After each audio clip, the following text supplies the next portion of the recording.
Heresy of Heresies, Defense of Christian Common Sense Realism.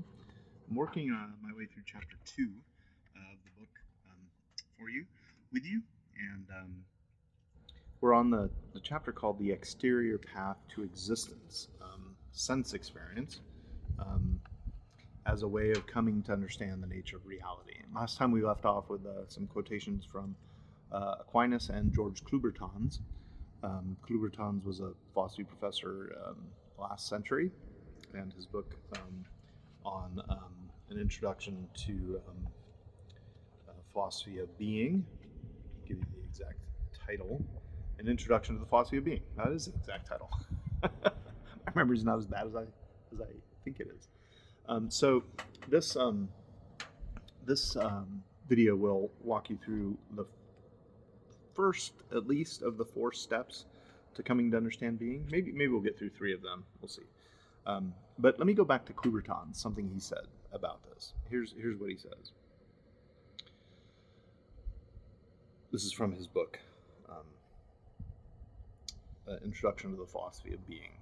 He says this: "The things that we directly and immediately assert to exist are the sensible things of our experience.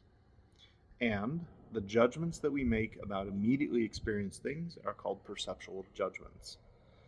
The act of existing thus attained is the esse, E-S-S-E, esse, essence, which means essence in act, or essence in actuality, or what I call essential exemplification, of a material singular thing." Okay? So what I'm going to do is walk you through a couple of passages here. A couple of steps.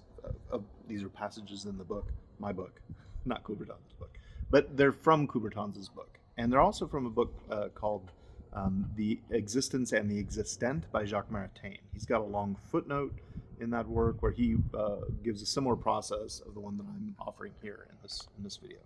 So here goes. Step 1. So what are the 4 steps to come to understand the nature of existence? Well, step 1 is this. We have ordinary experiences, and we apprehend or simply see objects as they are presented to us in our experiences. So, for example, I look out my window and I see a black crow perched on the fence in the backyard, or I see a tree. You see a tree, and you look, and there they are, the crow and the fence, or the tree and the fence. Right? There's 2 things there. That's it. That's step 1. It's really mysterious, isn't it? Just open your eyes, open your ears, taste something, smell something, touch something, hear something, right? See something. Any sense experience that you have, you are, I'm going to repeat this, you are apprehending, or to use a term that I think it was first coined by Robert Audi, called simply seeing. You simply see. Now I use the word see there. You could put any other sense experience there as well. You simply hear. You simply taste. You simply feel, right? You simply smell. Any sensory experience. And the object that you are experiencing is just as it is in the experience that you have. So you look out the window and you see something. You see a tree. Right? There they are. You simply see them. It's a direct awareness of the world. Okay. That's step 1. Now, step 1 is pretty easy. Everyone does that. Everyone has these experiences. Now you might think, well, what if I'm in the Matrix? What if I'm, Descartes' evil genius is deceiving me? Yeah, okay. Skepticism is certainly an option. Do you have good evidence for skepticism? Probably not. It's really hard to get good evidence for skepticism. At least total skepticism. Okay. Well, this is not a video about skepticism, so we're just going to assume that skepticism needs to be proven first. Let's just put it that way. Okay. Step 2. So step 1, have some experiences. Step 2, I can see or reflect on the fact that the objects that I'm experiencing exist. I'm aware that the tree is real and the fence is real. I see that each of them exists or has existence. There is a tree, there is a fence, there's a crow on the fence. Now, here, I don't think there's a crow on my fence, but there could be, right? There's at least a tree. Now, again, Is it possible that you're hallucinating? Sure, it's possible. Is it possible that you're dreaming? Sure, that's possible. But from the fact that something's merely possible, does that mean it's either likely or actually is the case? No. So we're just ignoring skepticism. Now, if you don't like to ignore skepticism, go study skepticism. Go. Should you be skeptical about skepticism? Right, okay. We're just going to leave that aside because we're just talking commonsensically here. Commonsensically, you have experiences, step one. Step two, you can see that these things are real. Right? Just obvious. We just try living your life without step one and two. No one can do it. Okay? No one can do it. All right. Step three. This is a slightly longer step. This is where you start doing some philosophy. This is still based on common sense, but here, step three. You can see that there's similarities and differences among the objects of our experience. Okay? So I can see the tree has being, and I can see the fence has being. I can see the water has being. But look, each of these things exists as a different kind of thing. The tree exists as a tree, the plants exist as a plant, the water exists as water, the fence exists as a fence. I can see that they all have being, and that being is what is shared among them. So now I can make a generalized judgment about this, right? About these multiple things of my experience. I judge that existence is something over and above the two particular things that I'm apprehending. Right? So, in other words, I see the tree's real, I see the fence is real, I see the water's real, I see my hat's real, right? The sky is real. So I experience all of those things, and then I start to think, okay, what do they have in common? Well, they're all real. Okay, so now these individual things that are each different, but they have something in common. What is that commonality? It's being.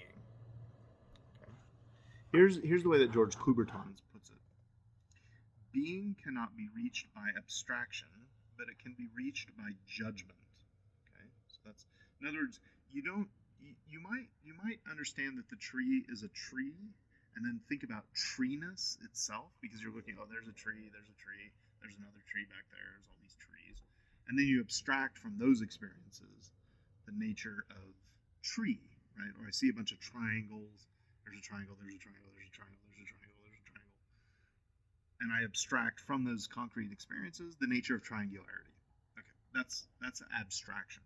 Okay? But we don't do that with being, right? We reach it by a judgment. Here's what Coubertin claims. The knowledge of being is not a simple concept or an apprehension of an essence, right? So when you experience the tree, you apprehend the essence of the tree in your experience. He maintains that we can have knowledge of being as being, but not by apprehension. Okay, so we don't apprehend it, we judge about it. We make a determinate reflection on the experience itself. Okay, so here it is. He claims that there are other forms of intellectual knowledge other than apprehension. One such form is judgment, and here's what he calls it. He calls that act of the mind by which we assert or deny that something is. Okay, so it's our mind saying that thing is real. Okay? He claims that as an act of judgment. Now, this is really important. This is a quotation directly from Coubertin's. It's from his book, An Introduction to the Philosophy of Being, on page 46. Okay, here's what he says. He says this. In an act of judgment, this is a particular kind of intellectual act. Okay, this is something you do within your mind.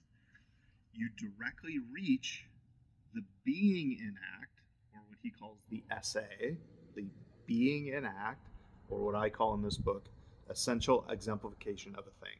Okay, so an act of judgment is our minds, our intellects, ourselves really, reaching the being in act of the thing that we've experienced. Okay, so this is a little hard to conceive of, but when I experience the tree, I see that all the things around me have in common being.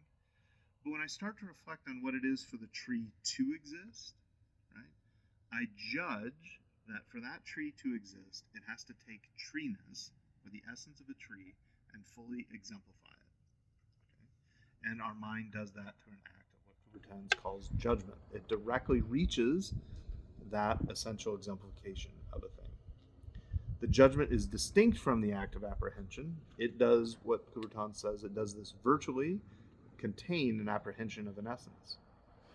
So he says the judgment does not contain an apprehension as a distinct act, but a function equivalent to that of an act of apprehension. Now this is all a little bit complex, okay? So maybe we'll do another video to talk about this. But this is a realist approach to existence. It's totally realist. Judgment is a faculty of our minds by means of which our minds directly reach and connect with existence itself. This act of judgment has the same kind of direct connection to the nature of existence as apprehension does through simple seeing and the mind's grasp on the object of our experience. Okay, so now that's a lot in this video. I think I'll do another one to help with step 3 here, okay? And then we'll do it again. We'll do another video that walks through this again, okay? Thanks for watching. If you're enjoying this discussion, please like and subscribe. Makes the world a more beautiful place. Stay psyched, Grom. You.